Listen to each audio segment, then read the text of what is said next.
Vamos ouvir hoje sobre as perspectivas fiscais do Brasil nesta época atribulada que estamos vivendo.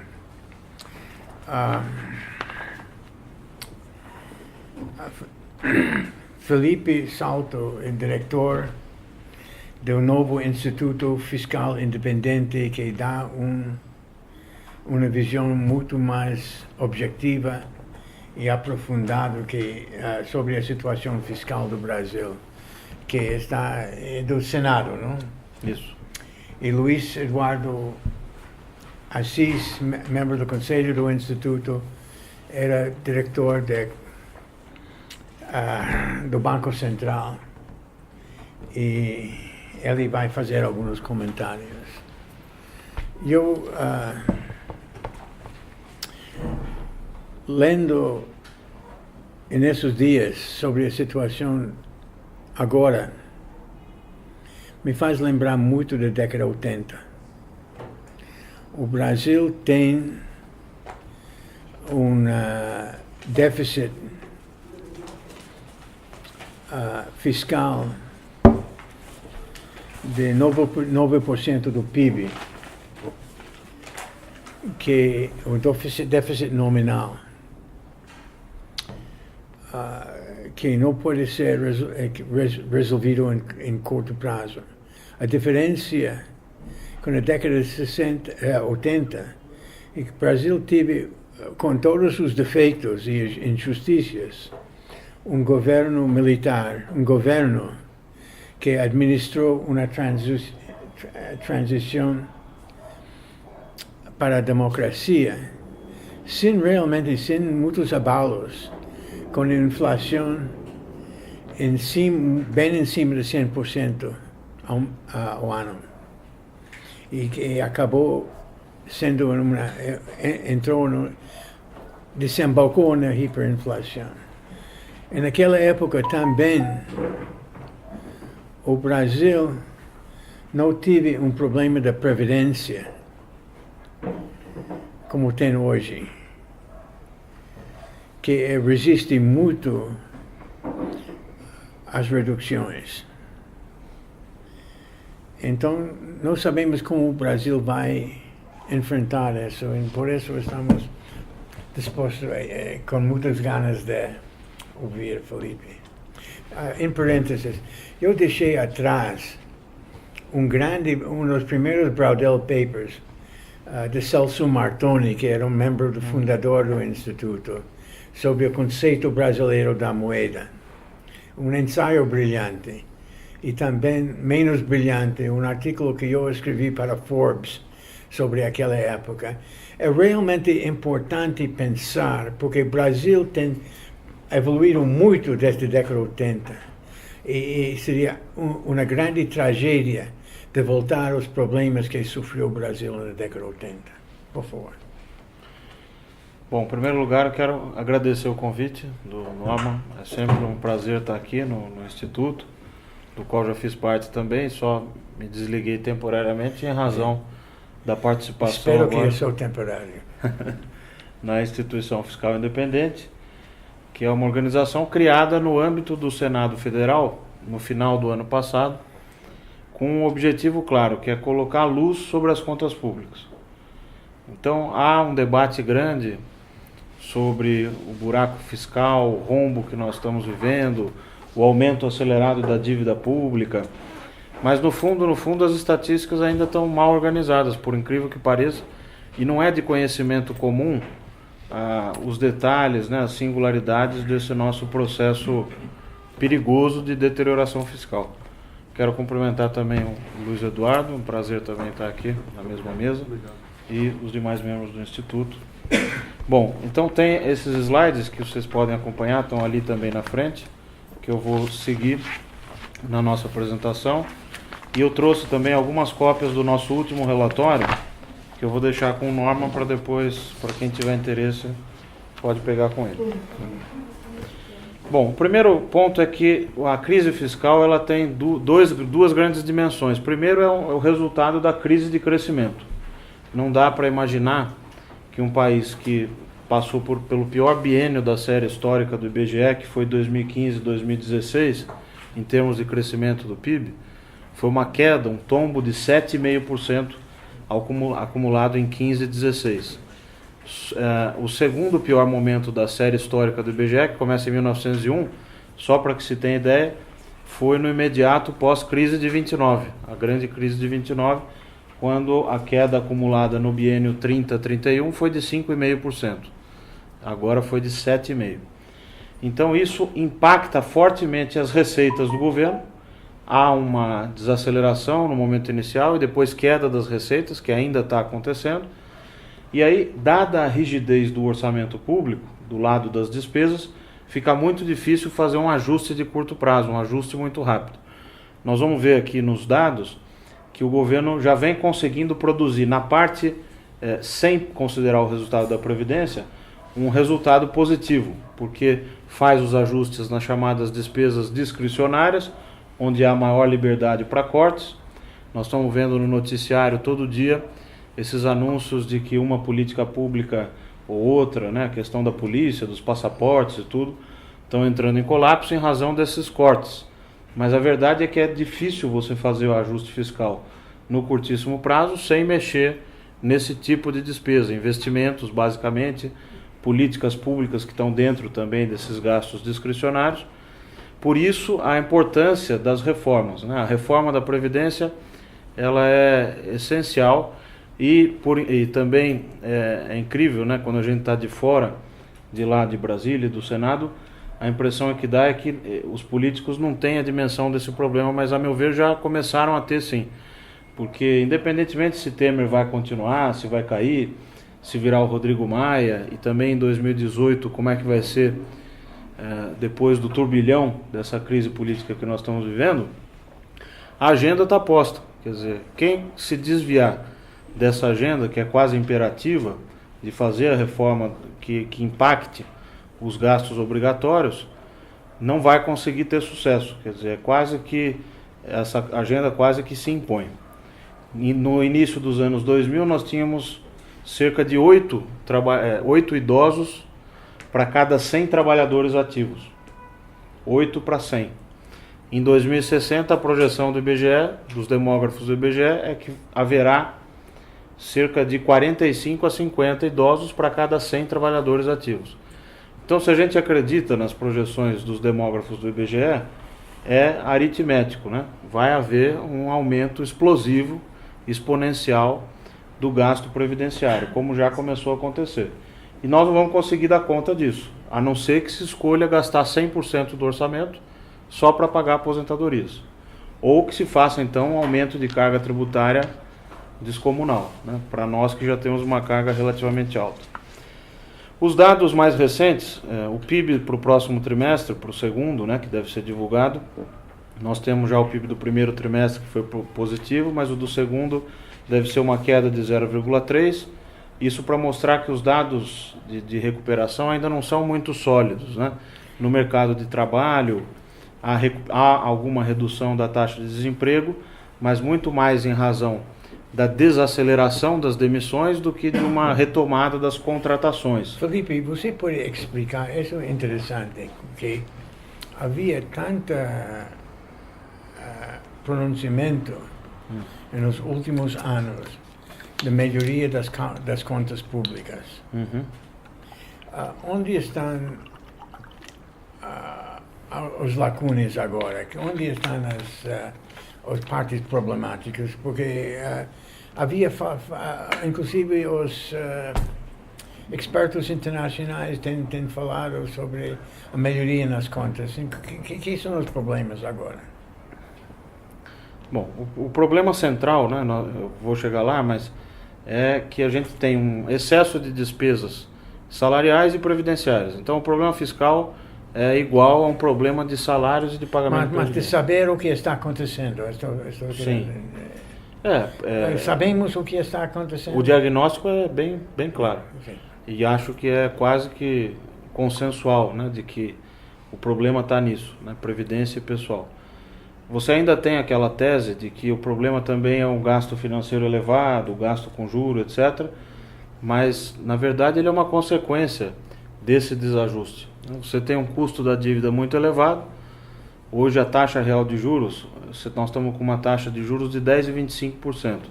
Se considerar uma expectativa de inflação de 4, 4,5%, então a taxa real de juros é perto de 6, 6,5%, que é a maior taxa real de juros do mundo, é verdade. E 9% nos últimos 12 meses. E 9% nos últimos 12 meses. Agora, não dá para dizer que isso pode ser mudado com um clique, né, com uma decisão unilateral. Ela é resultante, em boa medida, desses dados ruins do quadro fiscal. O setor público brasileiro é muito grande em relação às potencialidades do país. Quando a gente olha na segunda página, no gráfico de cima, atividade econômica, aqui vocês veem a derrocada do crescimento, né? Nós tínhamos aí, no período da chamada bonança externa, uma taxa média de crescimento de 3,5% a 4,6%, ali de 2003 até 2011, com uma crise no meio, né? 2009, 2008, 2009, mas recuperou rápido. E esse grande período de crescimento rápido foi possível graças à chamada bonança externa. Então, houve um crescimento muito rápido dos preços das commodities, e o Brasil é um país primário exportador, e essa relação dos termos de troca favoreceu muito, né, a balança comercial e o crescimento econômico. Mas nós pegamos esse bilhete premiado e jogamos na lata do lixo. Essa foi a verdade. Porque o que aconteceu foi um crescimento muito acelerado do consumo, o investimento também cresceu, mas cresceu muito aquém do que poderia. Tanto é que a nossa formação bruta de capital fixo está pelo menos uns 10 pontos do PIB distante do que precisaria estar para a gente crescer de maneira sustentável essas taxas de 4, 4,5%. Depois, então, nos anos seguintes, de 11 a 14, caímos para uma média de 2, 2,4%, e agora estamos na recessão, ensaiando uma saída da recessão.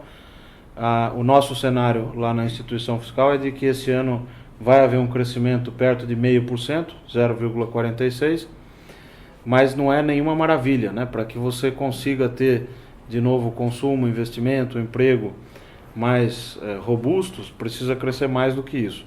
E precisa de fatores exógenos, externos também ao fiscal. Não é só fazer o ajuste fiscal que o crescimento vem. Em economia tudo é circular, uma coisa afeta a outra. Precisa da consolidação fiscal para ter juros melhores, investir mais e crescer. Mas ao mesmo tempo, imaginar que a gente vai fazer todo o ajuste que precisa só do lado do gasto é ilusão. Mesmo que se aprove a reforma da Previdência no melhor dos textos que já passou pelo Congresso, que já não vai ser mais esse o cenário, porque já foi modificado na Câmara, ainda assim precisaria de medidas adicionais para mudar a evolução do gasto. E quais são essas soluções, né? E tentando responder um pouco à provocação que o Norman colocou, que é não só fazer diagnóstico, mas tentar olhar para frente, né? Nós precisamos mexer numa ferida que é muito clara, que é a questão do gasto com o pessoal. Mesmo o atual governo, que tem o ajuste fiscal como prioridade desde o início, tem lá o Marcos Mendes, o Mansueto Almeida, que são pessoas que reconhecidamente têm esse propósito, né, de contribuir com a agenda fiscal, não se conseguiu evitar os reajustes do funcionalismo, que vão gerar efeitos até os próximos anos. No nosso cenário até 2030, a premissa que a gente adota é de que o gasto com o pessoal vai crescer 1% acima da inflação em média, o que é muita coisa. O Brasil gasta 4% do PIB com o pessoal e 1% do PIB com investimento, o governo federal. Então a gente gasta 4 vezes o que gasta com investimento para pagar salários de servidores. A quantidade de servidores, por incrível que pareça, quando comparado com outros países, não é o grande problema. O grande problema é o salário médio, que é muito maior do que na iniciativa privada. Como você tem os concursos, e esses concursos atraem as cabeças inteligentes e bem formadas, uma parte do diferencial de salário se explica por isso, pela formação. Mas não quer dizer que haja uma produtividade maior do que no setor privado, porque as regras, e muitos aqui sabem disso, né? Porque já foram também do setor público, os incentivos são distorcidos. O incentivo não é na direção de produzir mais, de ser mais eficiente, mas é de se acomodar.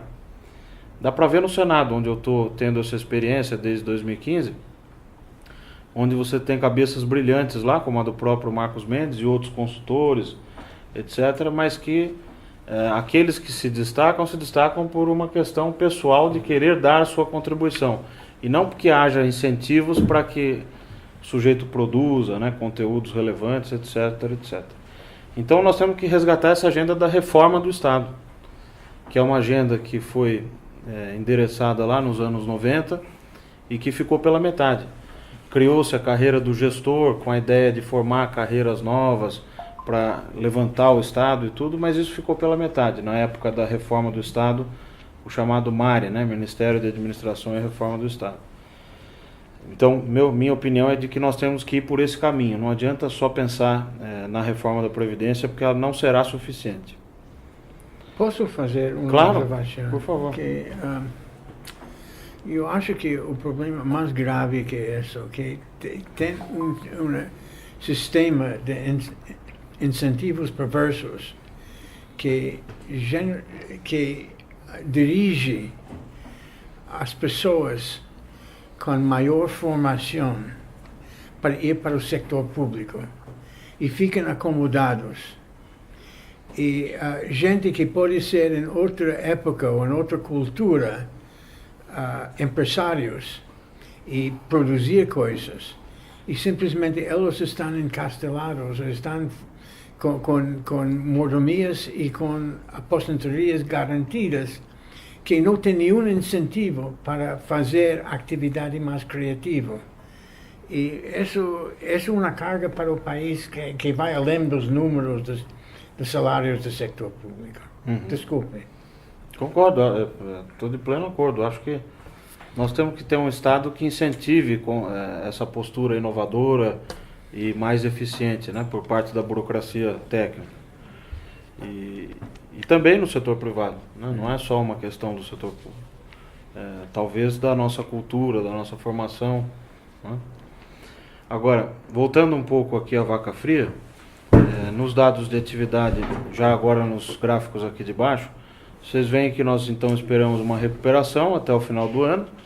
No último trimestre, se tudo correr bem, a economia vai rodar em torno de 0,6%, o que anualizado deve ser uma taxa de 2,5% aproximadamente. Não é nada mal, mas ainda distante daquilo que a gente precisa para ter uma economia mais ativa, né? As taxas anuais de crescimento esse ano 0,46% e para o próximo 1,9%. No próximo slide, aqui tem alguns indicadores de confiança, porque o que se vê é que mesmo com todo esse turbilhão na política, minimamente nós conseguimos manter o câmbio estabilizado, e a taxa de câmbio é crucial, porque sem ter um câmbio competitivo, nós não vamos voltar a estimular a indústria, as atividades que agregam mais valor, mesmo os serviços mais sofisticados. Então nós precisamos ter a garantia, né, de ter o equilíbrio macroeconômico nesse sentido, juros mais baixos e um câmbio competitivo, para que se consiga voltar a ter produção, exportação e geração de emprego de maiores salários e maior qualidade. O que a gente vê é que os índices de confiança ainda não estão nenhuma maravilha, né, e tem ainda variação negativa, mas por outro lado, o mínimo foi garantido, né? Se não fosse assim, os juros teriam explodido, a taxa de câmbio teria saído de controle. Um outro ponto importante, agora passando para a questão do emprego, é que a gente ainda tem um mercado de trabalho muito fragilizado. Os dados mostram uma redução da taxa de desemprego de 13,6% para 13,3%.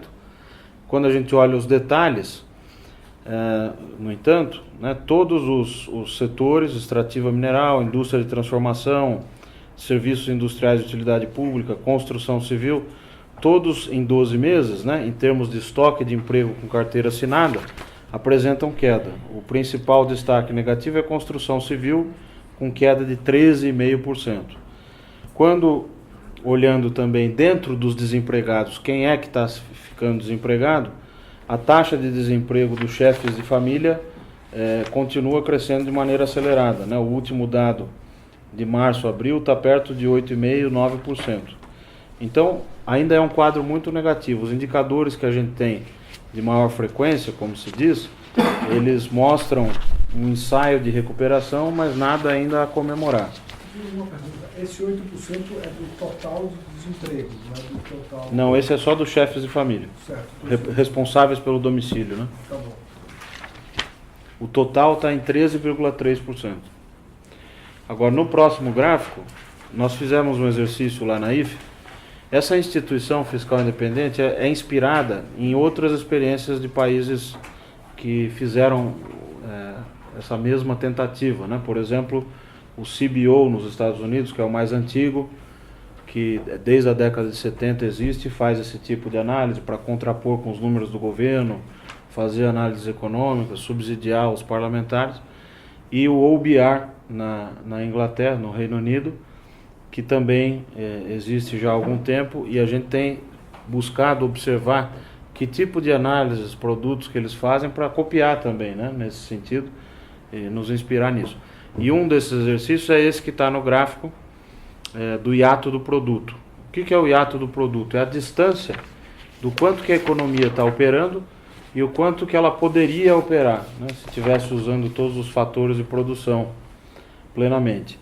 Então, veja só, quando você pega uma função de produção calculada pela média de várias especificações diferentes, né, que é uma técnica que o OBR faz, a economia está num buraco de menos 5,5%, que é essa curva mais escura. O que quer dizer isso?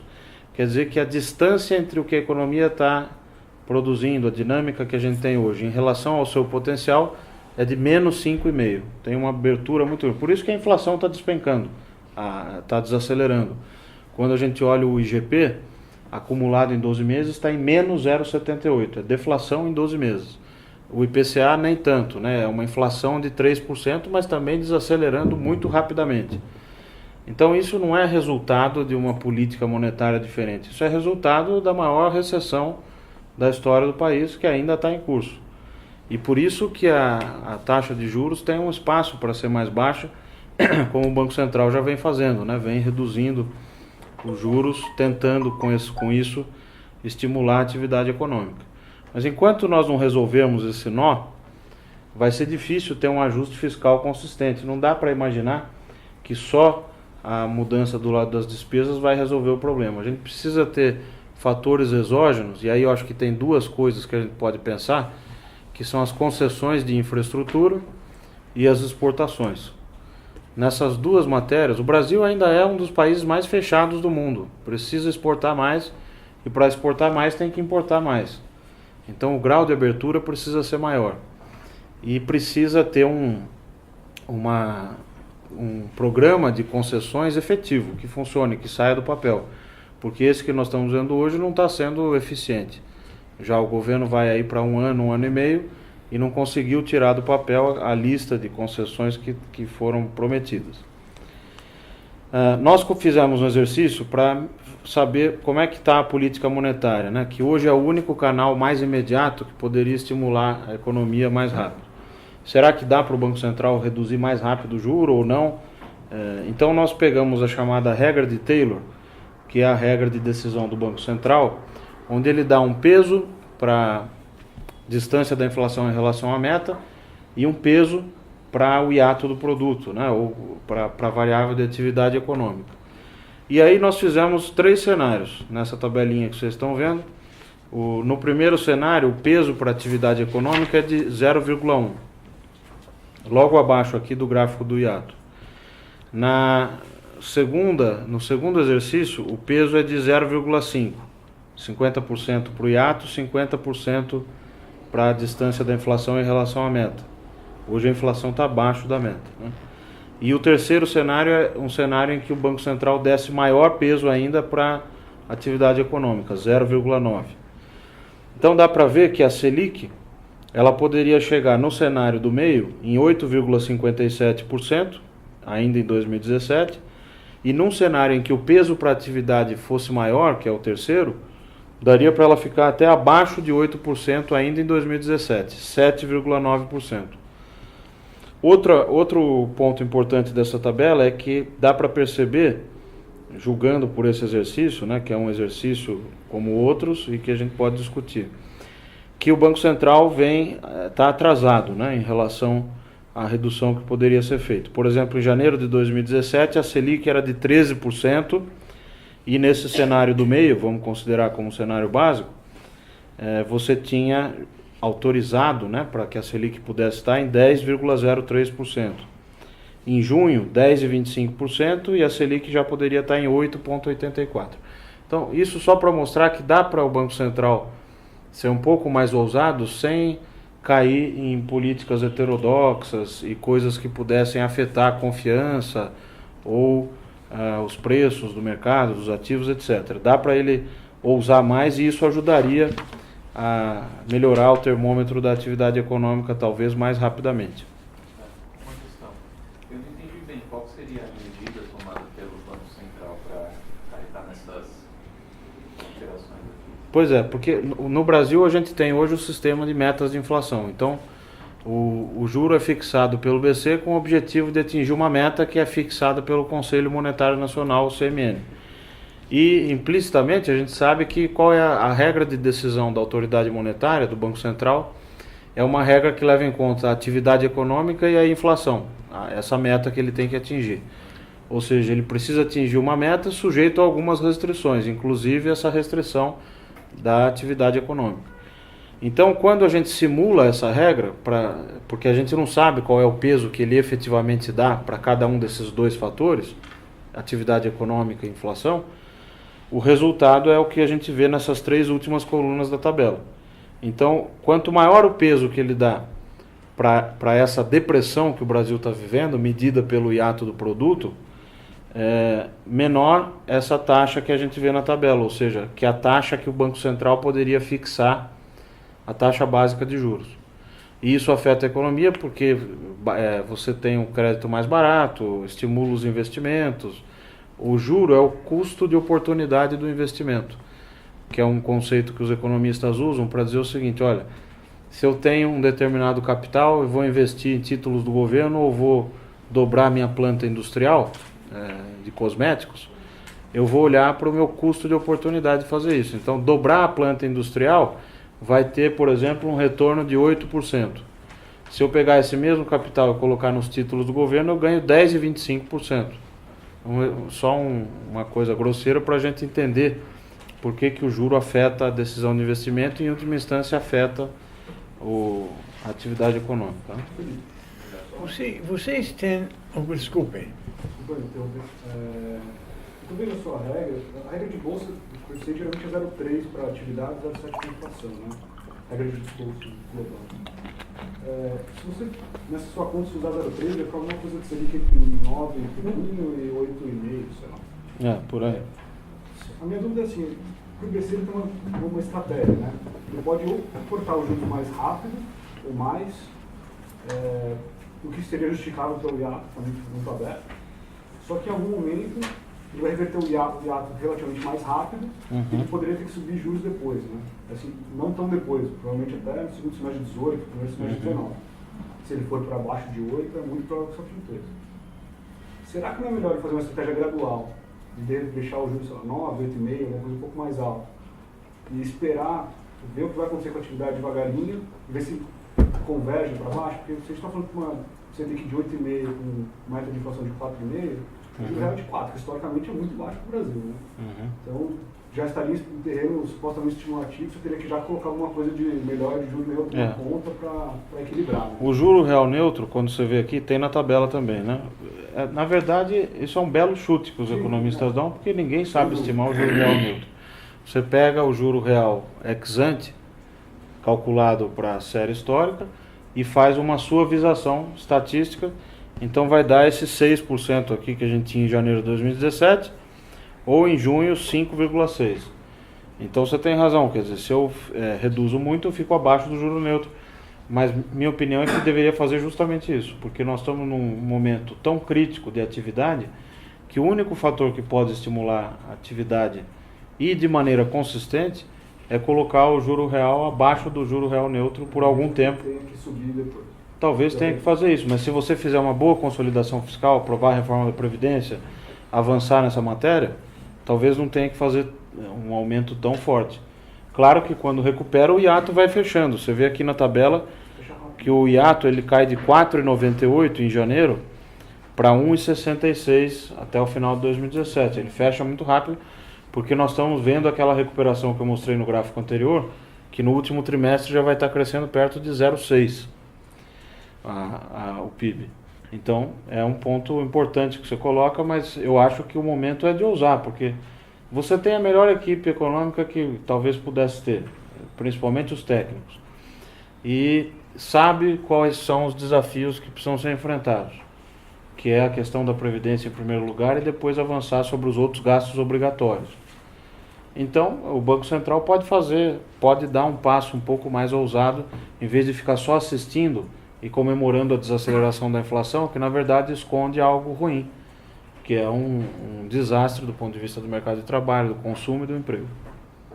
Deixa eu só fazer um pequeno comentário. Pois não. Quer dizer, o fato também é que a gente vive num país que tem uma inflação muito baixa, mas ainda é indexado como se a gente tivesse na inflação dos anos 80. Nessas condições, você controlar a inflação exclusivamente através da taxa de juros acaba levando a taxas de juros reais selvagemente altas. São ridiculamente altas as taxas de juros brasileiras. Isso tem um impacto sobre a sociedade que talvez seja subestimado. Eu só lembro do seguinte, nós, como você colocou, nós vivemos 2015, 2016, a maior crise da economia brasileira desde sempre, desde que se tem registro. Nós nunca tivemos um período tão ruim. Ruim para todos? Não. Se você olha as estatísticas de private banking, por exemplo, e eu estou há muitos anos no mercado financeiro, vejo as coisas desta ótica, é um período excepcionalmente bom. E para todos os clientes de private banking, o Brasil deve ser o único país do mundo que tem rentista de classe média. Nos últimos 12 meses, como eu comentei há pouco, a taxa de juros real foi de 9%. E isso gera uma transferência de renda que é avassaladora. Nós estamos criando uma sociedade, pela ineficácia da política fiscal e pelo fato de que o único botão que se pode apertar para reduzir a taxa de inflação é através da elevação das taxas de juros, nós estamos criando potencializando uma concentração de renda que historicamente já é extremamente. Isso é exatamente o que aconteceu na década de 80. Com mais intensidade agora, porque antes, na década de 80, as taxas de juros reais, elas são até difíceis de serem calculadas, porque sempre as taxas de juros estavam correndo atrás. Agora, claramente, o Banco Central está atrasado.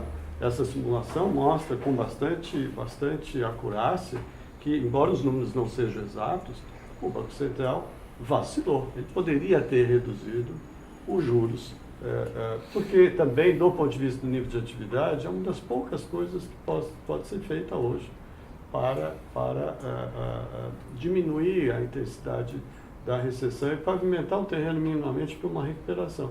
Veja que, vou dizer uma coisa que acho que é senso comum, não há nenhuma chance de uma recuperação rápida.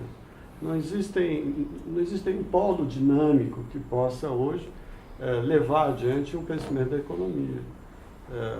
Mesmo que os juros caiam, os investimentos não vão subir, porque existe uma enorme capacidade ociosa. No exemplo do Felipe, se eu tenho uma fábrica e vou comparar com a taxa de juros, isso pressupõe que eu não tenha capacidade ociosa. Se eu consigo produzir 100, estou produzindo 70, está fora de cogitação ampliar a capacidade, qualquer que seja a taxa de juros. Então isso vem ao longo do tempo, mas não serão juros que vão catapultar o crescimento da economia. Por definição, não serão os gastos do governo, certamente não serão os gastos de consumo das famílias. Tem uma pequena recuperação da massa de salários provocada pelo aumento dos salários reais, mas é tudo incipiente. A recuperação que nós teremos é uma recuperação picotada, um pouco aqui, um pouco ali. Não existe nenhum polo dinâmico, mesmo nas exportações, elas têm um certo dinamismo, mas o poder de encadeamento desse crescimento do setor exportador, o Brasil não é a Austrália, o setor exportador é relativamente pequeno, ele é incapaz de puxar o resto da economia. Então, o crescimento que virá um pouco do consumo, um pouco o consumo também provocado pela redução do nível de endividamento das famílias, um pouco pela queda dos juros, mas tudo somado, ele será pouco também. Por isso que os números são modestos. A pesquisa Focus fala de alguma coisa perto do seu número, 0,45, 0,50 para esse ano, crescendo um pouco mais no ano que vem. Mas são dificuldades tremendas. E o Banco Central faria bem, apesar dessa não ser uma solução mágica, se ele acelerasse a queda dos juros. Agora, só para encerrar o meu breve comentário, eu acho que a gente não pode perder de vista que a gente está criando uma sociedade que já tinha uma concentração de renda extremamente significativa e que a maneira pela qual o Brasil tem hoje de enfrentar a crise, ou seja, através de juros excessivamente elevados, gera distorções novas em cima de uma distorção histórica extremamente significativa. E eu digo para vocês, só para encerrar, para muita gente, existem dados interessantes que passaram a ser divulgados sobre imposto de renda, está no site do Ministério da Fazenda, desde 2014, 2015, o governo criou uma norma pela qual ele é obrigado a divulgar os dados dos percentis do imposto de renda. E no último percentil ele divide também, de tal maneira que a gente pode saber como é que tem sido a renda do 1% mais rico da população e do 0,1% da população. Pois bem, basta olhar esses números para ver que 2015 foi um ano bastante razoável. E os números de 2016 não saíram ainda. Mas quando saírem, certamente eles vão mostrar que foi um ano de ouro do 0,1% mais rico da população. Isso gera grandes distorções ao longo do tempo. Perfeito, eu estou de pleno acordo com os comentários e de fato a gente tem uma economia ainda muito desigual. O rentismo, né, ocupa um espaço grande. Basta ver que as operações compromissadas que o Banco Central faz, que é a dívida que o Banco Central faz com títulos do Tesouro para controlar a quantidade de moeda na economia, elas passaram de 1 trilhão e 100 bilhões. E a remuneração é a própria Selic. E quem está ganhando na outra parte são as instituições financeiras, poucas, né, dá para contar em uma mão ou duas, que estão por trás disso ganhando esses recursos. Então, é preciso fazer uma mudança na política monetária. Até o André Lara Rezende escreveu um artigo seminal que agora virou livro também e que deve ser muito discutido, né? Essa questão da crítica que ele faz ao excesso de conservadorismo que o Brasil adotou desde a adoção do chamado tripé de política macroeconômica lá em 1999 e que talvez tenha chegado a hora da gente repensar isso. A nova matriz macroeconômica que foi adotada no governo anterior, no governo do PT, não foi uma boa solução, produziu resultados piores. Mas voltar também ao tripé, que é taxa de câmbio flutuante, metas para inflação e responsabilidade fiscal, somente essas três coisas não produzem magicamente crescimento econômico, pelas razões que o Luiz Eduardo acabou de colocar. Nós vimos, tivemos a insatisfação de ver na prática que as ideias da nova matriz da política econômica são absolutamente equivocadas. Ou seja, para quem se lembra, o Banco Central tentou reduzir os juros na marra e as consequências foram as piores possíveis.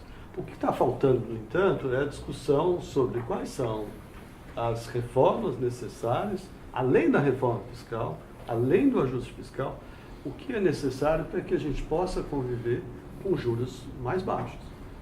E a questão da indexação, ela é, na minha opinião, absolutamente crucial, porque a gente, com uma inflação de 3% ao ano, uma inflação baixa para todos os padrões internacionais, nós continuamos com algumas características de uma economia indexada, como se a gente tivesse uma inflação de 10% ao mês. Os salários são na prática indexados, os contratos são na prática indexados, e o Brasil continua, o Banco Central continua ainda operando LFTs que é a jabuticaba das jabuticabas. É. Um título inventado na época da inflação de 10.000% ao ano e que continua sendo operado no mercado. O clone das LFTs, que são os fundos DIs, que diminuem muito a eficácia da política monetária. Em qualquer lugar do mundo, quando o Banco Central sobe as taxas de juros, existe um ajuste no preço dos papéis, de tal maneira que os aplicadores financeiros ficam mais pobres. No Brasil, ao contrário, as taxas de juros sobem, os aplicadores financeiros comemoram porque eles ficam imediatamente mais ricos, porque a indexação dos investimentos é feita diariamente. Há espaço para essas pequenas mudanças que haveria mais espaço se a prioridade do governo não fosse se manter no poder. Mas há um espaço para essa discussão porque eu acho que ela é inevitável.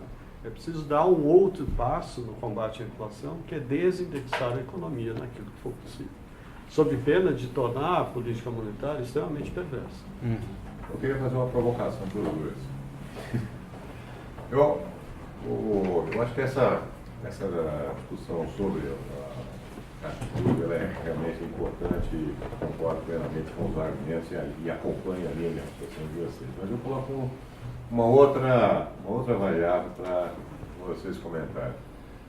Nós temos um estoque da dívida interna que precisa ser rolado e temos que fazer captações. E como em qualquer empresa que esteja na iminência de estar em recuperação judicial, a percepção do risco vai guiar qual é a taxa de juros real que vai estar embutida na renovação, portanto, na renegociação, na rolagem da dívida e nas novas captações. Quer dizer, enquanto uma empresa que esteja na iminência de enfrentar uma situação como essa, a primeira providência é fazer realmente um trabalho, chamar agrados, chamar os malvados do mercado de consultoria de gestão e fazer um ajuste brutal, a nossa tendência será de aumentar os gastos, ou seja, não ter controle sobre despesas, e você vai ter que oferecer algum tipo de prêmio. Se nós pegarmos aí a NTNB de longa, nós estamos falando de 5,5%, 6% acima do IPCA para período 2050. Nós estamos comprometendo lá no futuro já um juros real sobre esses papéis que refletem até uma expectativa ainda não catastrófica. Como é que a gente gerencia essa situação? Porque uma coisa é entender realmente o efeito da taxa de juros, o efeito do hiato, como isto pode estar dentro do grau de políticas que estejam no Banco Central. Mas tem o emissor do cheque lá, né? E que tem que cuidar da tesouraria e fazer a rolagem dos títulos. Mas veja que as alternativas são pequenas. O mercado da dívida pública ele é praticamente cativo. A economia é uma coisa muito interessante porque as analogias com a vida familiar, o orçamento familiar, nem sempre são verdadeiras. É verdade. A mesma coisa acontece com o orçamento fiscal. Quer dizer, o governo gosta de falar porque é uma maneira de vender a reforma da Previdência, de que tudo funciona como se fosse uma família, você não pode gastar mais do que arrecada.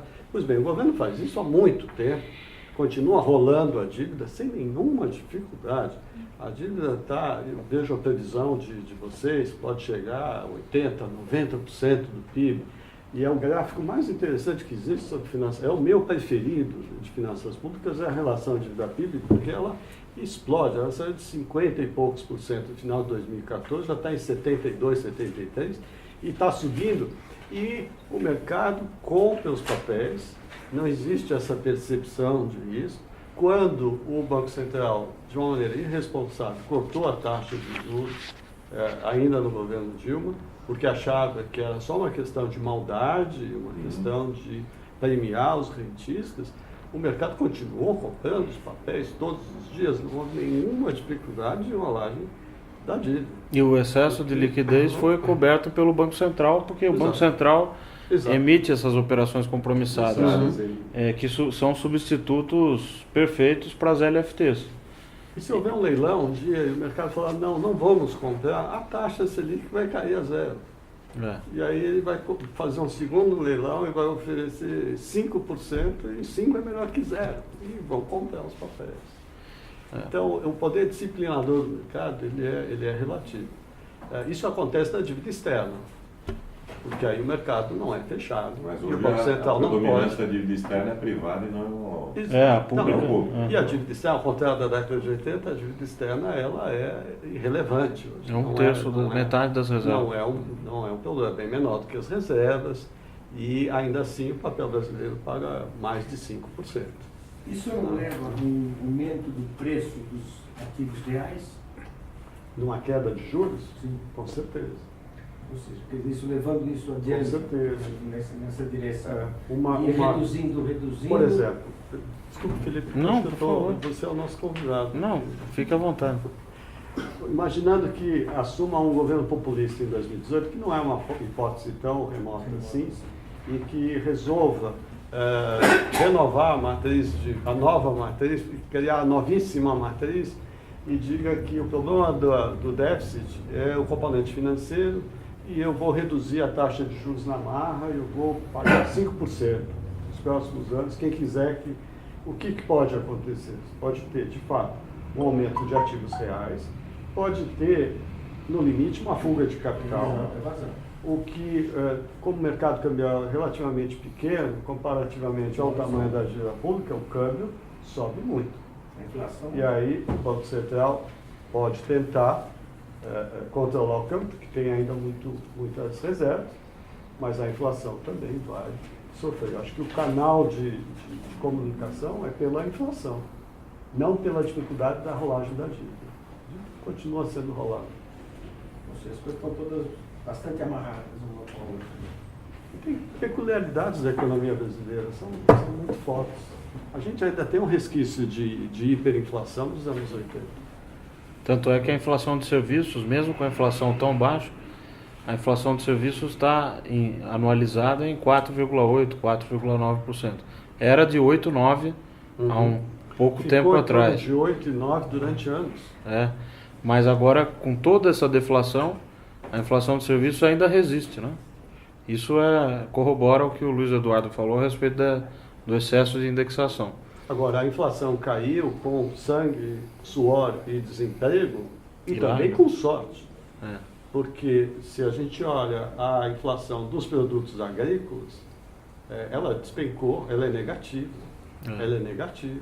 Como produtos, alimentos no domicílio, que basicamente tem muito a ver com a safra agrícola, tem um peso em torno de 20%, uma boa parcela da queda de inflação dos últimos 12 meses, ela tem que ser acreditada a São Pedro, muito mais do que a política monetária.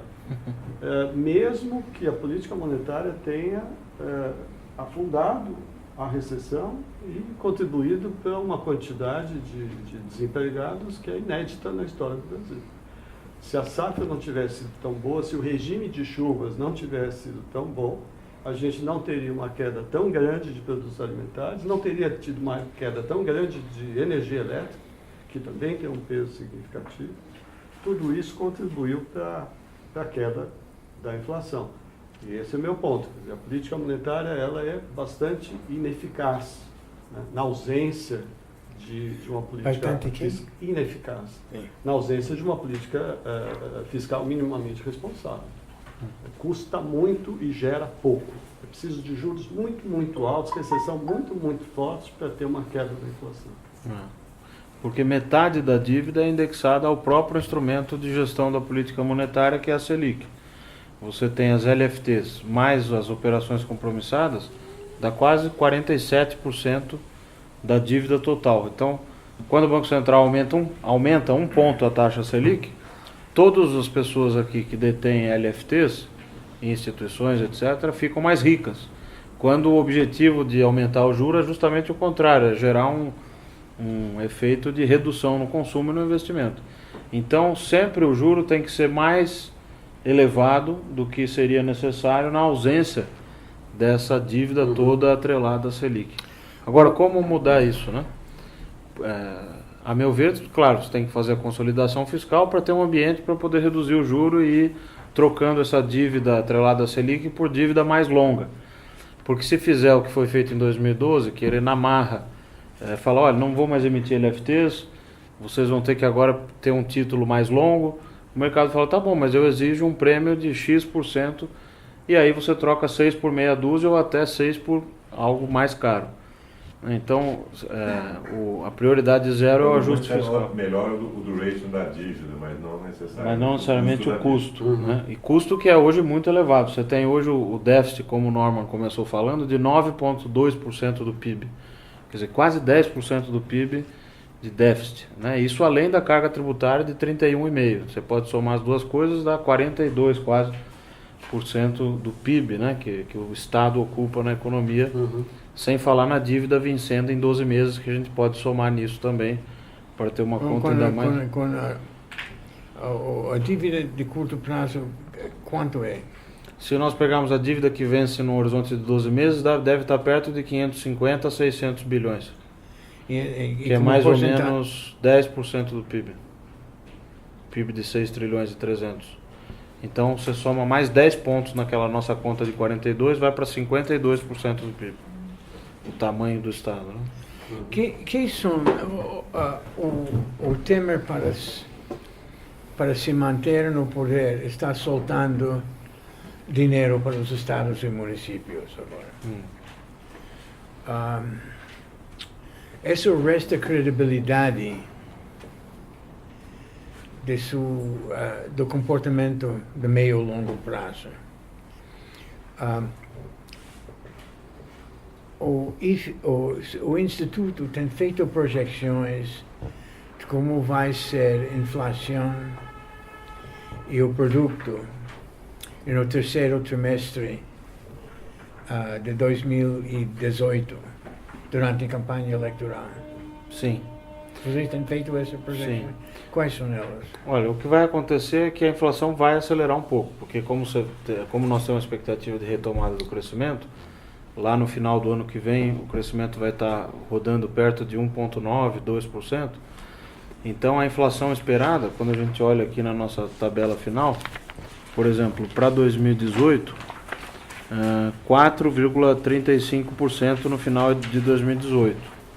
Então a inflação lá perto de outubro, setembro, né, as vésperas da eleição, deve estar acelerando, mas ainda num nível muito baixo. Esse não é muito otimista, dado o clima político no país? Não é, porque os fatores que estão segurando a inflação são justamente os fatores negativos, quer dizer, esse desemprego tremendo, o mercado de trabalho super desaquecido, porque, como a gente mostrou agora há pouco, todos os setores estão tendo queda de emprego. Então, construção civil, quase 14% de queda, indústria de transformação, todos os setores estão ainda estão desempregando, né? Vamos dizer assim. Então, até o ano que vem, quer dizer, você vai melhorar um pouco, o que vai pressionar um pouquinho a inflação, mas isso nem de longe vai ser um fator que, a meu ver, vai impactar eleições, né? Quer dizer, eu acho que a inflação não vai ser a questão do momento, acho que a questão vai ser a penúria do Estado, né? Porque o cidadão começou a perceber que o Estado está tendo uma crise de financiamento, porque tudo isso que a gente está discutindo aqui, no fim das contas, é para tentar ver como é que o Estado para de pé. O Estado, a penúria do Estado desemboca em inflação, quando não tem outra maneira de levantar. Sim. Agora ele tem um resultado que pode ser até pior do que a inflação, que é esse que nós estamos vivendo, que é depressão e deflação, quer dizer, que é o que a gente chama de estagflação. Mas o sistema político não aguenta isso. Não aguenta, por isso que está tentando encontrar saídas. A opção é a inflação. Ou você tem todo mundo fica desempregado e passando fome, ou você volta a gastar. Ou você volta a girar a inflação. Pois assim como não aguentará o sistema político a deterioração dos serviços públicos. Isso. Que já é muito forte, mas que vai piorar, Felipe talvez concorde, no ano que vem e nos próximos anos.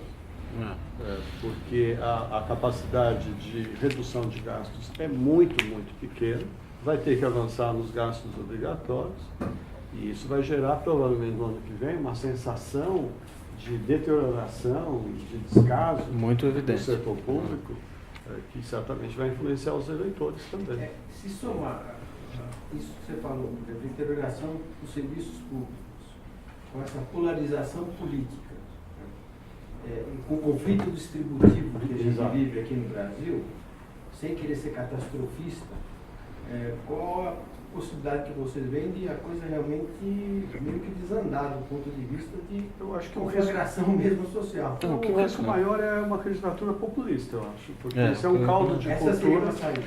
Não uma saída, é uma consequência. É uma coisa, vai haver uma radicalização. Solução, Não é solução. mas pode redundar no fortalecimento de candidaturas populistas, porque é um ambiente fértil, um caldo de cultura bastante propício ao surgimento de candidaturas populistas que vão propor o fim dos privilégios, enfim, o corte dos juros, impostos sobre os bancos, e que certamente não vão discutir o cerne do problema fiscal. Agora uma opinião pessoal minha, não tanto uma coisa da instituição, mas eu concordo. Quer dizer, quando a gente chegar no ano que vem, agora já vai começar essa discussão, né? Já começou. A esquerda vai radicalizar e vai propor a expansão do Estado, aumentar o gasto público, enfiar o pé no acelerador para trazer recuperação. E a direita, ou a centro-direita, ou a centro-esquerda, se é que a gente consegue ter algo razoável nesse espectro, a meu ver, teria que propor uma alternativa realista, né? Mostrar para as pessoas, diferentemente do que fez a campanha da Dilma, né, que o chamado estelionato eleitoral, que prometeu fazer isso, enfiar o pé na jaca, mas colocou o Joaquim Levy para comandar a economia, que fez coisas boas que ficaram escondidas, né? Tamanha era a crise política que as coisas que ele fez, infelizmente, não geraram um efeito preconizado. Então, o risco da gente caminhar para um lado mais populista, uma candidatura da esquerda que desbarranque para esse cenário pessimista é elevado. E aí vai acontecer o que a gente está prevendo aqui no nosso relatório, que é a dívida rapidamente chega em 100% do PIB, 2021, 2022, é rápido, está aí, é amanhã. E 100% do PIB com custo desse, né, com juro real tão elevado, aí é a bancarrota, aí é a insolvência do Estado. Quer dizer, a gente continua financiando a dívida, mas com juros ainda mais crescentes, ocupando uma fatia do orçamento ainda maior, sobrando menos recurso para a política pública. Por isso eu acho que nós não vamos chegar nisso. Eu acho que a sociedade, a coletividade vai ter capacidade no ano que vem de fazer a inflexão que é necessária. Não vai desbancar para esse quadro catastrofista. Mas quem vai ser o líder político que pode convencer? Eu acho que ainda nós não estamos vendo ainda essa alternativa. Mas perdão? É difícil até antecipar o que seria um argumento razoável. O que seria? Porque, por exemplo, a reforma da Previdência, que é absolutamente necessária e não é suficiente para equacionar. Isso também é um mito bastante corriqueiro, que não, é preciso fazer a reforma da Previdência, porque dessa maneira vamos equacionar o problema fiscal. Não vamos. Uma parte ela dele, é necessária e ela não é suficiente. Isso. Bom, mais de 70% da população é contra a reforma da Previdência. É difícil, como é que os candidatos no ano que vem vão se posicionar perante a reforma da Previdência? Eles terão que falar alguma coisa, certamente conhecerão as pesquisas e provavelmente não vão apoiar essa reforma, ou o restante desta reforma. Tem que tomar cuidado porque assim, ele nunca defendeu a reforma da Previdência, mas Lula fez em 2003, a FHC fez, Lula fez em 2003, e a Dilma, por todos os problemas, em 2003 ela fez uma parte importante dos servidores públicos, que é de longo prazo, Quem sentar na cadeira vai olhar o número e ver que 2020 o Brasil vai quebrar. Isso, e vai ter que ser realista, né? Então, assim, Eu não sei se é tão... eu gostaria de ter esse otimismo, porque mesmo no caso da Dilma, ela fez de má vontade. Ela fez de má vontade. E você tinha no começo o Banco Central fazer juros mais altos e o Ministério da Fazenda ao mesmo tempo estimulando os bancos públicos a uma política de crédito expansionista para compensar os juros mais altos, porque eles eram contra os juros mais altos. Então isso dá um efeito de um carro acelerando com o freio de mão puxado. Então, eu acho que não é uma fatalidade contábil. Eu gostaria de acreditar, eu acho que existe essa probabilidade, mas acho que isso não é certo. Luiz, Não é seguro, não é 100% seguro. Eu acho que pode ter alguém num discurso populista, e com o discurso populista é mais fácil de ganhar as eleições, e que acabe se enveredando por aumento de impostos, queda de juros na marra, aumento da política de crédito, a ideia do moto contínuo, que o governo do PT realmente, genuinamente acreditava, que você avança o crédito com o Banco do Brasil, principalmente com o BNDES. É inacreditável isso, mas eles acreditavam. Você avança o crédito, aquilo vai gerar atividade econômica, a atividade econômica vai aumentar a arrecadação e aquele gasto originário ele vai se pagar. Né? Essa é uma das ideias mais interessantes e mais equivocadas que se pode ter na economia, porque se isso fosse verdade, nenhum país do mundo seria pobre. Nenhum país do mundo seria pobre. Era só expandir o crédito, avançar e depois haveria o autofinanciamento. deixa eu só perguntar sobre a reforma da Previdência. Gostaria de saber o seguinte, fala muito na reforma da Previdência. Existe apenas uma reforma da Previdência ou existe um leque de reformas possíveis em que a conta é distribuída de forma diferente entre os pagadores dessa conta? Com certeza, Qual é com certeza existem várias reformas, essa é uma das possíveis, tem várias medidas que são também, na minha opinião, razoáveis, que não foram tomadas. Por exemplo, a desvinculação da aposentadoria do salário mínimo. Quer dizer, hoje a gente tem uma política de indexação, de superindexação do salário mínimo, que em algum momento vai ter que ser questionada também, e pior do que isso, a gente tem a vinculação com a Previdência, o que significa que no Brasil o aposentado ganha aumento de ganhos, né, reais por aumento de produtividade, o que é um contrassenso, porque se ele é aposentado, ele não deveria, e certamente enquanto aposentado, ele não contribui para o aumento da produtividade. Mas nós inventamos essa regra, que pressiona, você certamente tem os números que eu não tenho, pressiona de uma maneira significativa o gasto da Previdência. Mas o Felipe sabe mais do que eu. Fazendo uma nova provocação. Quer dizer, a questão do desemprego, né, ele talvez não esteja tão transparente. O fato de que não é somente uma questão de desemprego decorrente da baixa nível da atividade econômica. Sim, mas há uma destruição de empregos. Quer dizer, a reposição, mesmo num retomado de crescimento, não se fará pelo aproveitamento automático imediato das mesmas pessoas que foram demitidas, e os números, por exemplo, de chefes de família que comandariam a renda familiar do ponto de vista de massa, né, não é tão automático. E nós não temos o benefício de estarmos falando de desempregados numa faixa de 20 a 30 anos que poderiam ser reciclados e transformados em novos trabalhadores. De fato, nós temos já o efeito do antibônus demográfico, tem um envelhecimento da curva, e não há, nesse cenário, nenhum setor de atividade que será dinâmico o suficiente para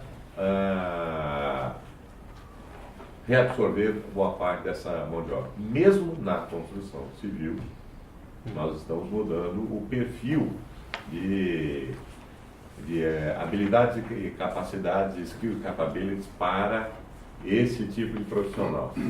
Então, olhando para frente, existe aí um outro fator importante que, eu estava vendo aqui uma apresentação do Henrique Meirelles, né?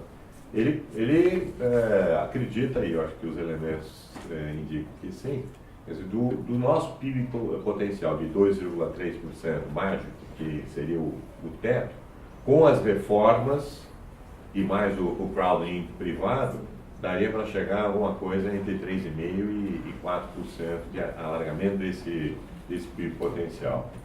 Só que o efeito, do ponto de vista da questão social ou da bolha que vai se criar aí, pode potencializar a preocupação com uma vertente populista, porque nós vamos ter um exército de reserva mesmo.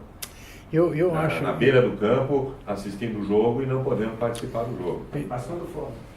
E aí, com todas as consequências Não, que pode vir. eu, Então, esse eu, quadro acho, eu acho que se Lula não está condenado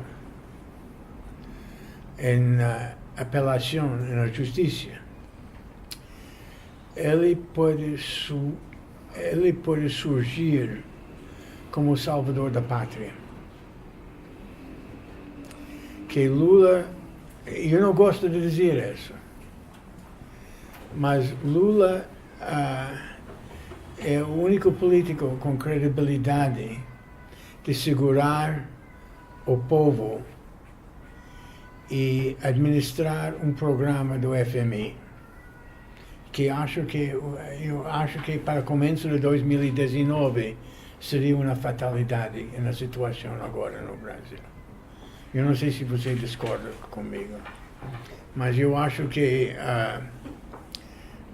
isso não é uma boa notícia para o Brasil.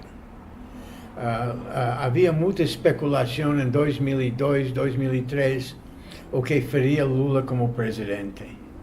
E Lula despejou esse pessimismo. Mas o Lula de 2019 não é o Lula de 2003. Estamos vivendo uma situação muito arriscada. E depender em Lula não é muito promissor. Mas eu acho que suas projeções para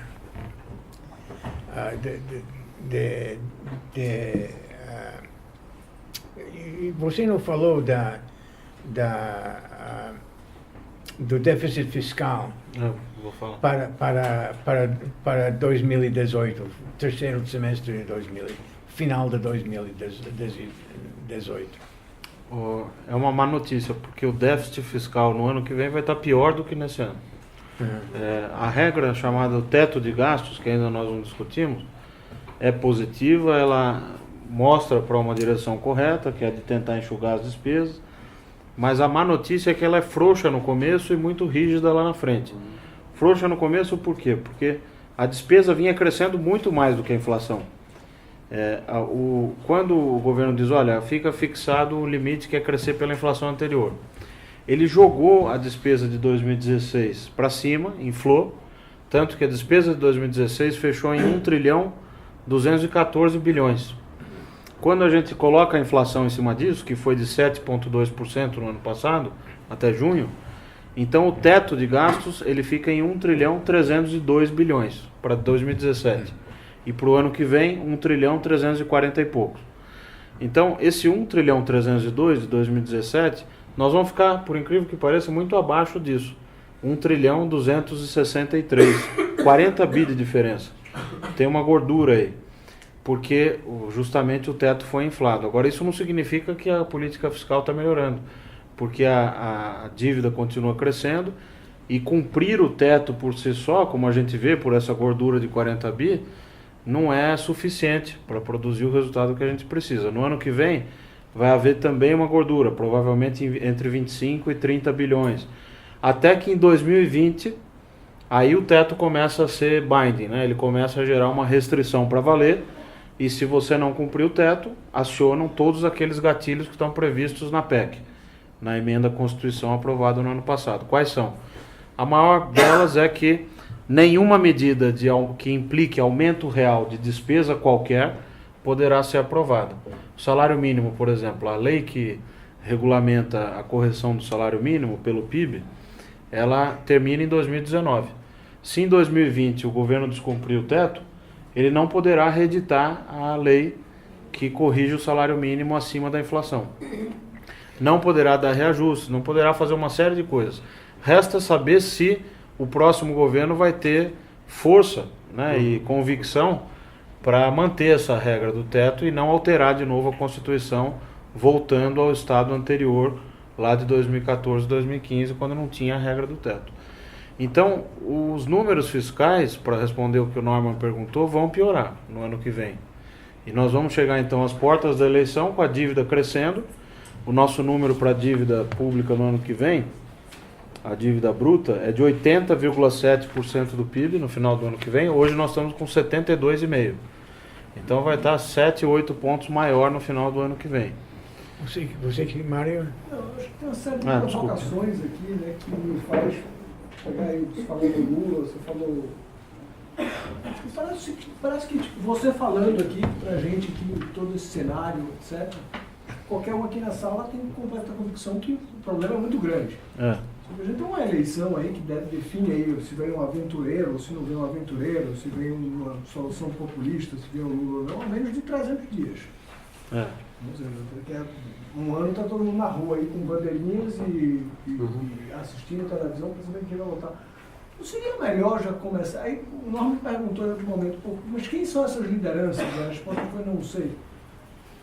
Já está na hora de aparecer alguém que pelo menos entenda isso aí, se mostre favorável a carregar o piano e dizer, pô, eu sou uma alternativa que sei operar esse negócio, porque é complexo ler esses números todos esses cenários e tal.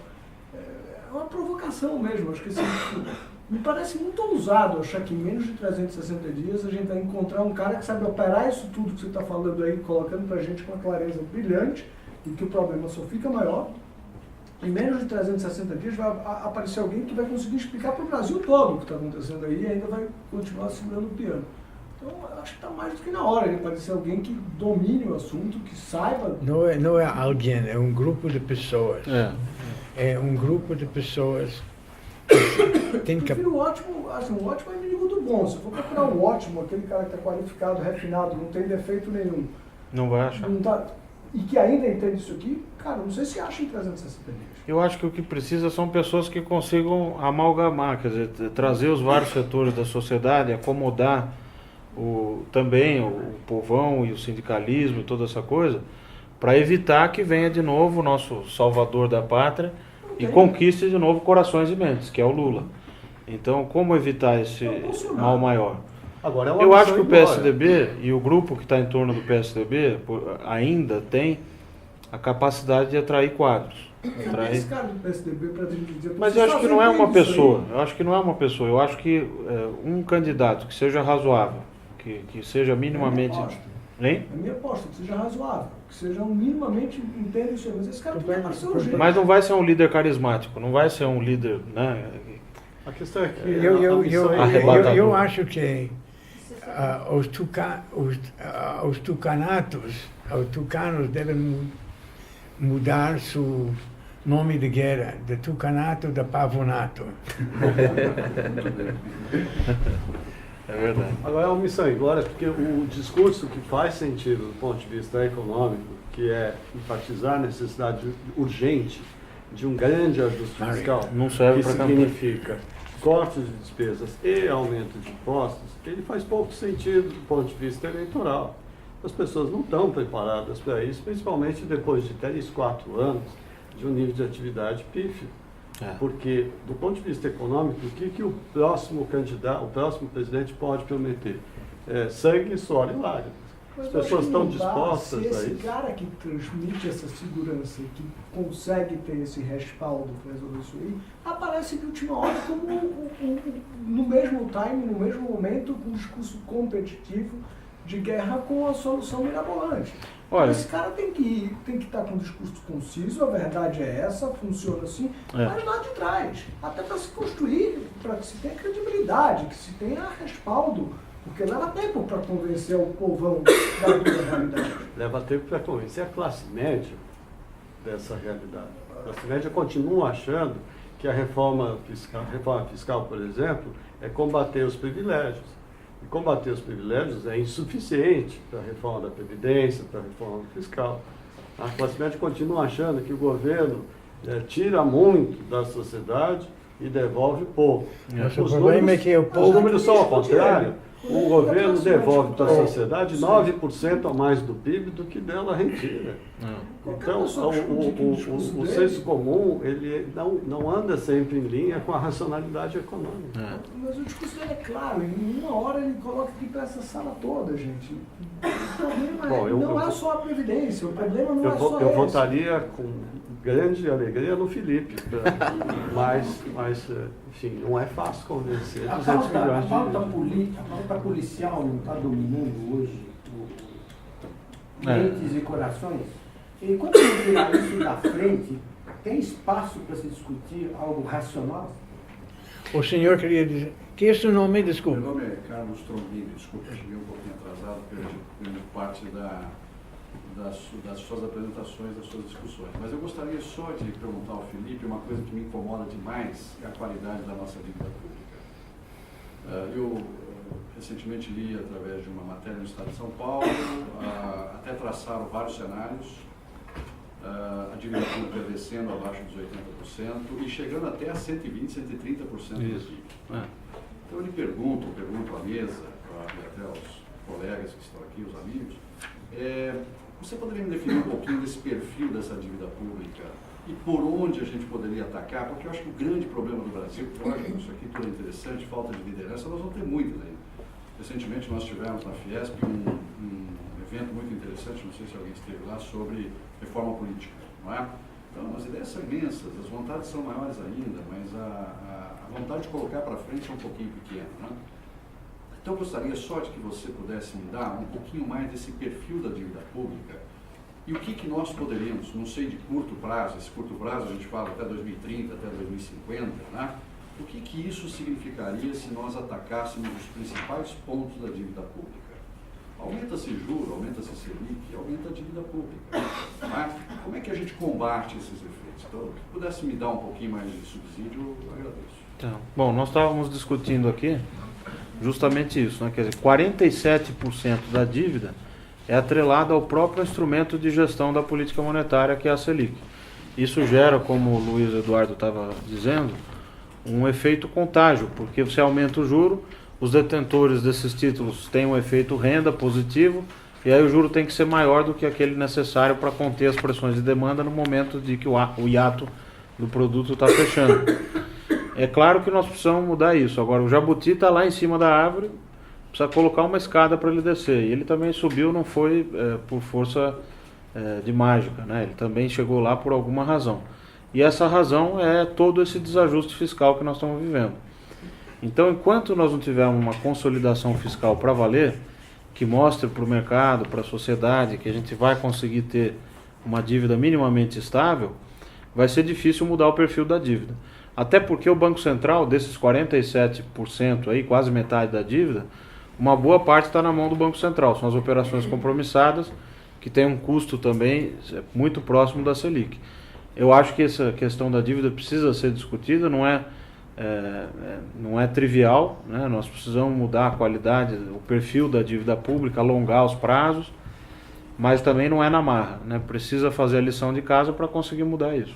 Acho que o Luiz concorda, né? Concordo, certamente. E a reforma fiscal, o ajuste fiscal é uma pré-condição absolutamente necessária. Tem uma mensagem política, como você, Mário, sugeriu, a mensagem política que é de muita coragem para dizer para o povo: você não é uma vítima, você é um privilegiado. E para manter seus privilégios, você tem que fazer certas coisas. Isso é uma mensagem não muito comum, ninguém fala disso, mas isso é mensagem. Se surge um político, uma liderança corajosa que é capaz de conduzir isso, para falar de todos os grandes ganhos do povo brasileiro atingiu nos últimos 20, 30 anos, e isso é para perder. Por isso no começo, você não estava, mencionei a questão da a comparação com a década 80. É interessante, na década 80, o Brasil era entre vários países da América do Sul que teve hiperinflação. Inclusive, o Brasil não teve hiperinflação na década de 80. No começo da década, tive 2 no começo da década de década 90, mas tive vários meses com inflação mensal em cima de 20%. Então, as pessoas, a mensagem da liderança política, e se vocês querem voltar a esta realidade, ou você quer conservar o progresso das últimas décadas, e realmente precisa de uma liderança com muita coragem para dizer isso, porque elas têm que entregar alguns pontos. Eu acho interessante esse seu ponto, porque no fundo o que a gente vai precisar é de um líder que tenha um discurso genuíno e responsável, né? Sim. Que tenha coragem de dizer o que precisa dizer, porque fazer pesquisa de opinião para ouvir o que o povo quer dizer e repetir para o povo aquilo, eu acho que não vai mais dar certo. Quer dizer, talvez o Lula ainda tenha essa proximidade, esse carisma e possa bancar um discurso populista. Mas do outro lado, quer dizer, o candidato mais de centro e tal, vai precisar enfrentar o problema e ter um discurso aberto, genuíno. E eu acho que quando o candidato transmite isso, as pessoas aceitam. Você vê um caso, por exemplo, do Mário Covas, quando foi eleito, depois de todo o desajuste que o Quércia fez aqui no estado de São Paulo, não tinha dinheiro nem para pagar policial. Pior do que o Rio de Janeiro de hoje. E o Covas fez o discurso da austeridade. Foi eleito e reeleito. Guardadas as proporções, quer dizer, dá para a gente imaginar que tem espaço sim para ter lideranças que, se tiverem coragem de apostar suas fichas nisso, vão conseguir construir uma proposta, né? É curioso, na mesma época que você está falando, Carlos Menem assumiu a presidência da Argentina em 89. E em uma grande confusão e desespero da população, e a mensagem dele era: levanta-te e anda. Era muito interessante. Ele prevaleceu. Que eram palavras mágicas. E ele conseguiu, e depois conseguiu se reeleger. E depois fazia um desastre na política fiscal. Mas aí, voltando um pouco ao ponto que o Alex levantou, nós temos hoje uma agenda de curto prazo que é dominada muito mais por fatos e emoções do que por Você razão tem uns 10 e minutos. objetividade. Você tem que ir. Ok, porque E dentro dessa agenda, a equação, né, Mário, fica complicada quando nós temos um problema muito mais grave, inclusive, de que o nosso sistema de representação política e institucional, ele entrou em colapso. Nós não temos hoje, dentro das instituições, inclusive, um funcionamento que seja minimamente capaz de criar um ordenamento e uma capacidade de diálogo. A nossa história se mostrou sempre de crises em que as instituições, através das suas lideranças, construíram pontes. Se foram pontes boas ou ruins, foram dentro das instituições. Hoje, a crise está dentro das instituições. Nós não temos um legislativo funcional, temos um executivo totalmente disfuncional, tá? Com graves problemas, inclusive, de personalidade, nos 3 níveis da federação, e temos um judiciário que é uma incógnita. Portanto, a capacidade de harmonização para criar as condições para que um discurso racional, objetivo, que venha com essa coragem cívica e pessoal de apontar um caminho que não é aquilo que as pesquisas de opinião revelam, fica muito limitada. E os partidos, efetivamente, hoje, eles representam a quem além de si próprios. Então, esse me parece um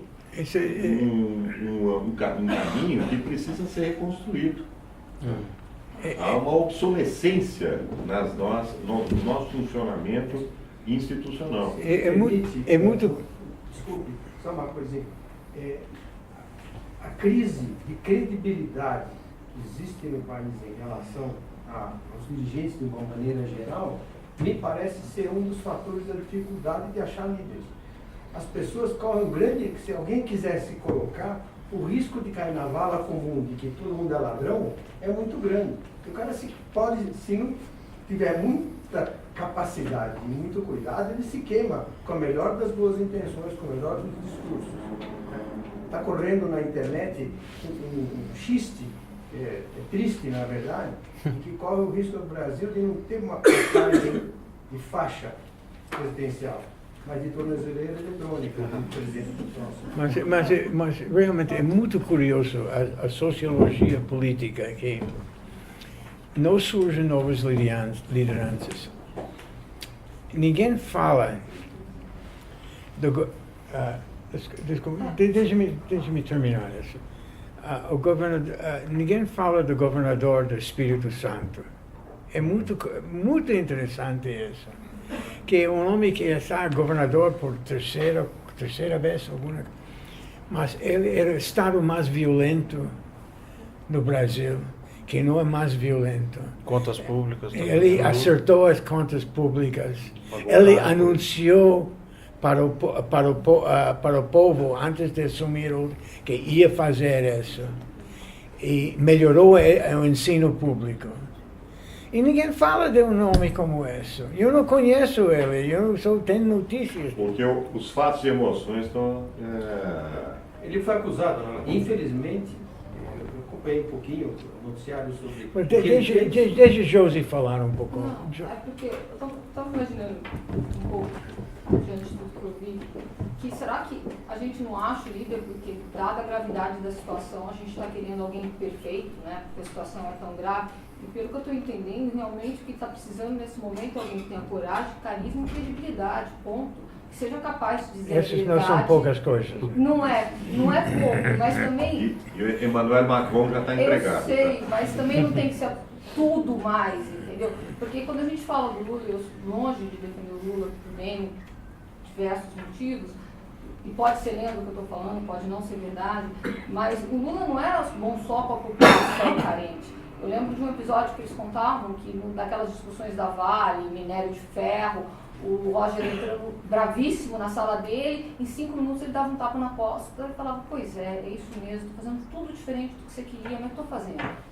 Então, assim, existe a necessidade, nesse momento, pela gravidade, alguém que seja capaz de falar a verdade, mas sem irritar a população.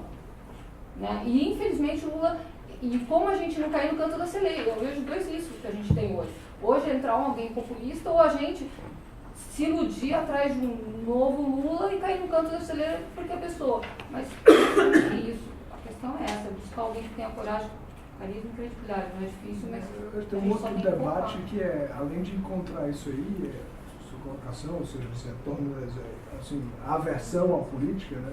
Todo mundo assim, nojentado, mas também mesmo que você queira, você tem, eu acho que foi no seminário que a gente teve aqui, ou seja, como é que você se insere nesse jogo político que existe, né? Porque até que um bom cidadão levante que o cara resolveu o problema, tem um sistema partidário, tem um sistema que todos estão tentando se proteger, a começar pelo presidente, que acorda e dorme todo dia querendo se proteger. Né? Então, não é uma solução. Por favor, o senhor queria... Boa noite. Que é seu nome, desculpe? Arnaldo Brasil. Desculpa. Não dá para fazer política no Brasil, em um lugar, se não for através da própria política. Nós estamos caminhando nessas ponderações como se fosse possível aparecer um candidato independente. E isso não vai existir no Brasil. A política no Brasil é feita da maneira como é feita, com acordos e com chavos. Opositores e situacionistas, eles vão se compor de alguma maneira para eleger candidatos prováveis como o do Espírito Santo, como o do Rio Grande do Sul. Em algum momento vai aparecer candidatos viáveis, não para a sociedade, mas viáveis para o sistema político que nós vivemos hoje. E nós vamos continuar da mesma maneira assistindo no sofá o que a política vai fazer conosco. Porque os interesses são defendidos para os próprios políticos. O que eu acho interessante, o que eu acho que seria, o que é necessário, é que nós, como sociedade, junto das nossas células sociais, associações, grêmios, seja o que for, nós começarmos a interferir, a gente começar a se manifestar com força perante esses políticos, de uma maneira contundente, de uma maneira eficiente mesmo, de uma maneira bastante representativa, e exigir que apareçam não os candidatos interessantes ao sistema político, mas os candidatos interessantes à sociedade.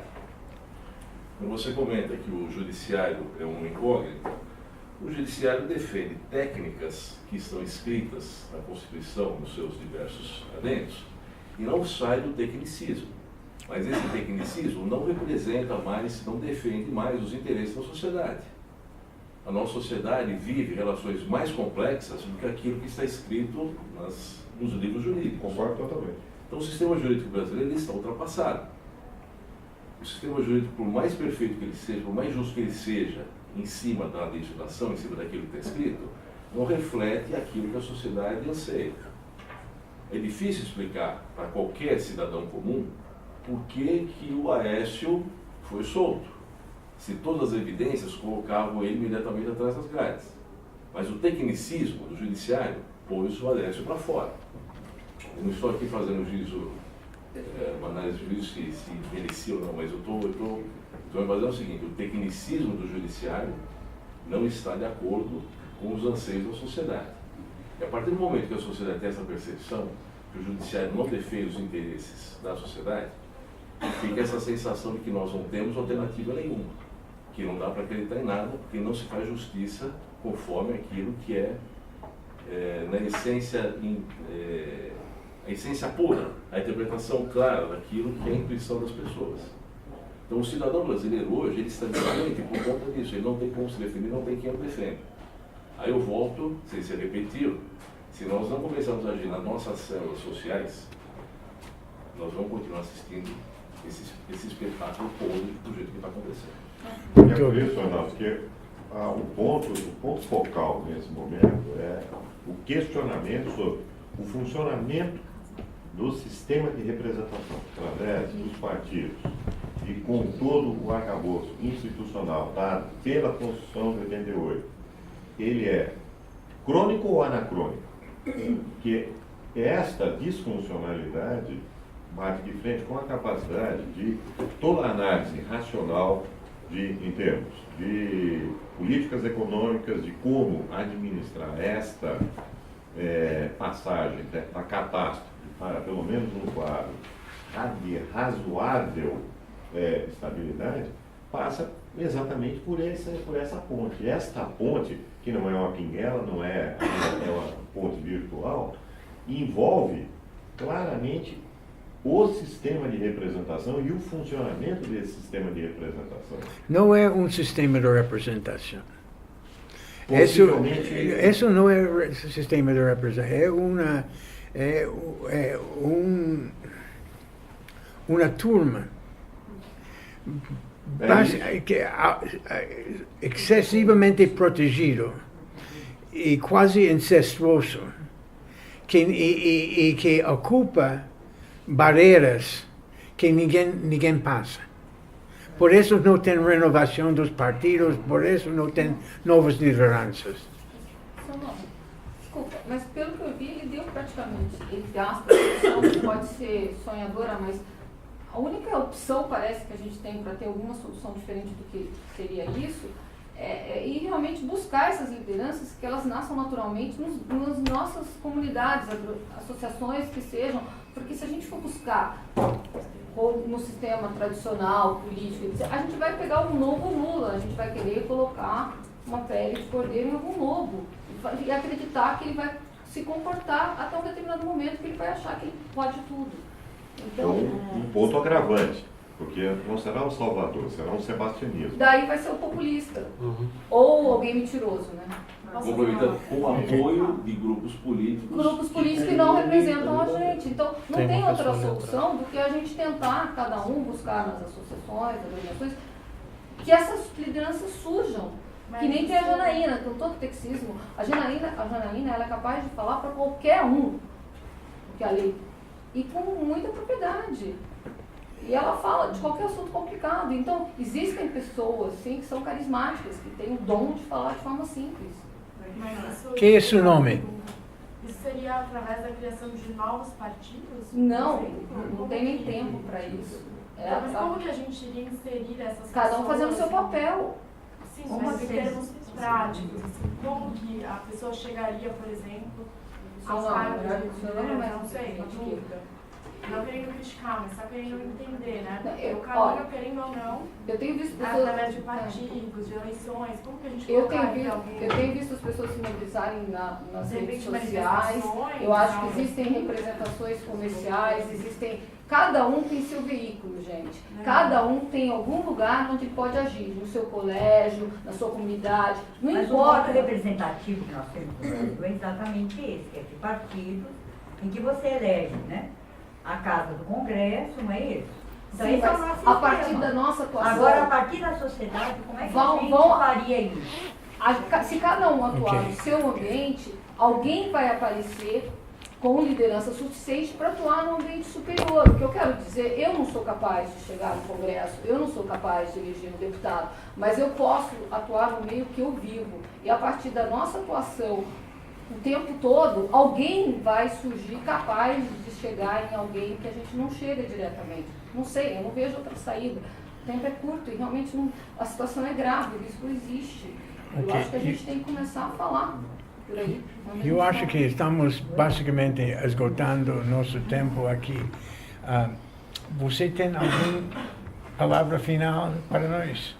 Olha, primeiro quero agradecer mais uma vez o convite, foi bom estar aqui nesse ambiente de discussão e debate. Eu acho que é esse tipo de coisa que a gente precisa fazer para começar a encontrar saídas.